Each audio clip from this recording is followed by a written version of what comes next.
This just goes on for another like 10 seconds. Hi everyone, welcome back. That is the Olivia Tremor Control, and the name of the song is NYC 25. Yep, they've got a lot of good songs, the Olivia Tremor Control. I like when they are like at the end there. So hey, chat, listen, check this out. Will you look at Lumpy? He's sure grown, huh? Will you look at Lumpy? He's sure grown, huh?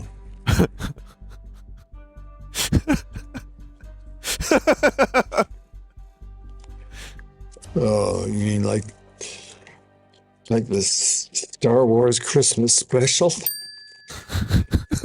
Will you look at Lumpy? He's sure grown, huh?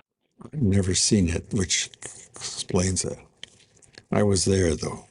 Star Wars is really good for me, and I'm grateful. Oh man, I love that. I love that. The fact that he remembered. I mean, it's become a look. That's a great. Just gonna leave it on that. It's it's become a bit of a legendary thing, even though like a lot of people haven't seen it. It's kind of a legendarily terrible thing. So I'm not surprised he is aware of it. He was in it, but the fact that someone would make Harrison Ford read a line from it is wonderful. It is a wonderful thing, and I'm glad that we got this moment. He also, in the same interview, they gave him a line. Basically, the premise is you are an actor and you're reading old lines of yours. Can you guess the movie? And he gets most of them, but they gave him a Blade Runner one, but it was a bit of a curveball because it was one of the ones from the voiceover. So it was him reading the terrible voiceover narration that he wanted out of the movie. So, you know, he actually added a really insightful and interesting answer because he was talking about how him, Ridley, and the screenwriters got into a room and they punched up the script so that you wouldn't need the voiceover to understand what was happening. Unfortunately, the test audiences and some of the producers didn't understand what was happening. And listen, I'll be fair.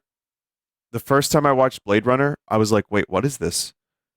I mean, I kind of understood what, what was going on, but I didn't really get the point of the movie until like the second watch. So, the producers were like, okay, Ridley, baby, we need you to do a voiceover. Can you get Harrison Ford into the recording booth and have him sound as bored as possible and deliver this dog shit dialogue? Can you do that? It would be so beautiful, Ridley Scott. Can you do that? And he did it. And Harrison Ford went in there and delivered it like shit. And it's still in the movie to this day, except it's not because the final cut does not have the voiceover. In fact, in the same interview, they asked Ford, which version do you prefer? And he said anything without the voiceover. So, there you go. Called fish, sushi.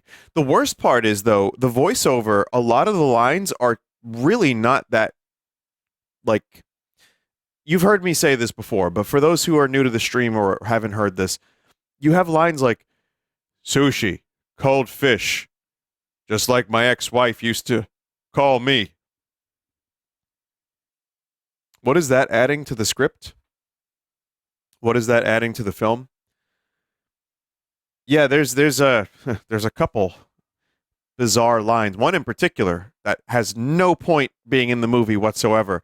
But then at the end, as Roy is spoilers, the villain, who's not the villain, by the way, just thought you'd like to know that. Kind of the villain, but kind of not.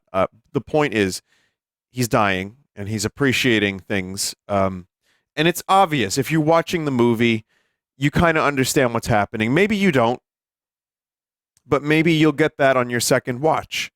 Or maybe you'll just kind of, have some kind of intuition that what you're watching is not just Darth Vader being killed or the Emperor being thrown down a pit. But then Harrison Ford, in the most spiteful, horrible way possible, is like, it was in that moment he learned to love life maybe more than he ever had. It is so bad. It is so bad.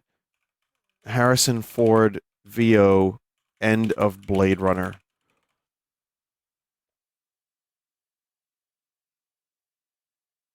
Bad voiceover montage.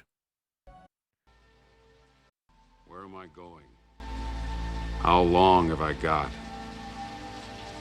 All I could do was sit there and watch him die. His life. Maybe in those last moments he loved life more than he ever had before. Okay, there. Okay.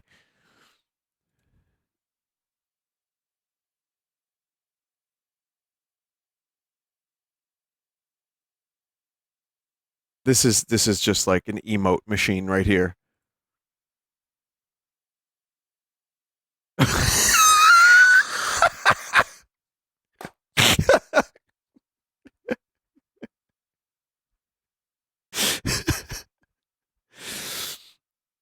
Vinny, it's like an old detective noir movie. Get it? Yeah, I get it. I understand. It's shit.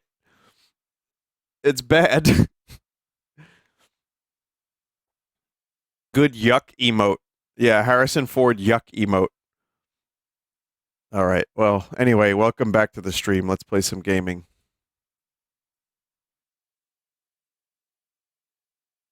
Oh, man, that face. That is fantastic.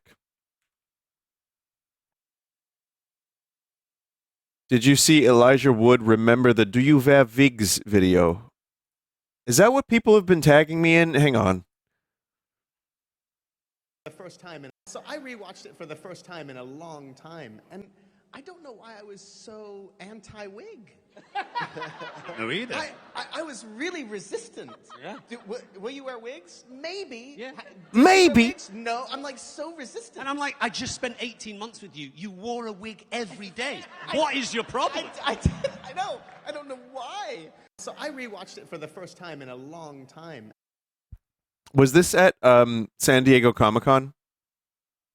Mr. Woods, would you wear wigs? That's good. Yeah, he's got a mustache. He's got a mustache. They are all, yes, they are very close friends, all the hobbits and most of the cast, but specifically the hobbits. It's very nice. It's very nice. All right. Anyway, I'm just talking. I'm just doing a lot of talking. I know that, listen, some streamers have made a career off of talking, but I like to talk a little too. I talk a lot. But I think I mainly like to play games.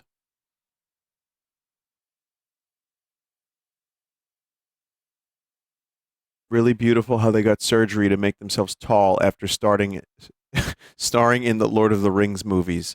It is beautiful. You know, it is a painful surgery and can take years to recover fully, but it is beautiful.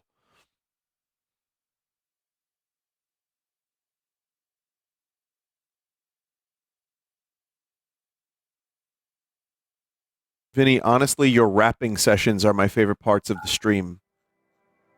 Going hard on the 45 like Harrison Ford under the floorboards. We're going Nord. Hey, finally awake, eh?